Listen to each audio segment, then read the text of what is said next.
بسم الله الرحمن الرحیم.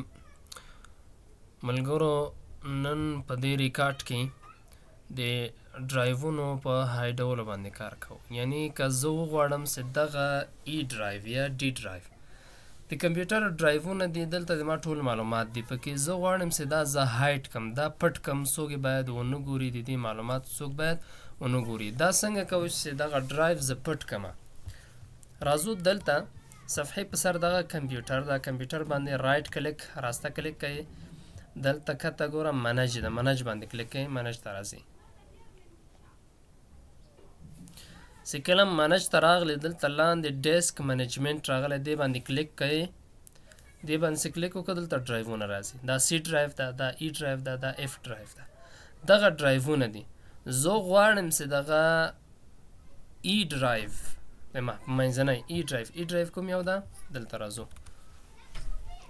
دغه ای ډرایو ده، ګوره ای لیکل شوی. زه غواړم چې دغه ای ډرایو زه هایډ کم، یعنی پټې کم. دلته باید ښکاره نه سي، نور دلته نه وي. دلته رایټ کلیک کوئ. دلته کته راځئ چینج ډرایو لیټر ان پاتس، دې باندې کلیک کوئ او دغه ډرایو لیټر دا به ریموو ورته وایي. یس چې کله د یس که دا ریموو سو، دا کلوز که دی جنه دا بند که. دلته راځو.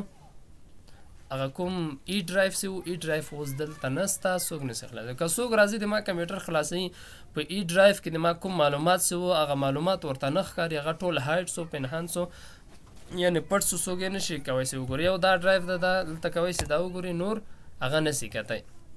نو که زه بیرته وغواړم، زه خپله راغلم، زه غواړم چې دا خپل ډرایو معلومات وګورم، بیا څنګه چل کوو؟ همدلته به راځو. رایټ کلیک به وکړئ په کمپیوټر باندې، منیج ته به راځئ.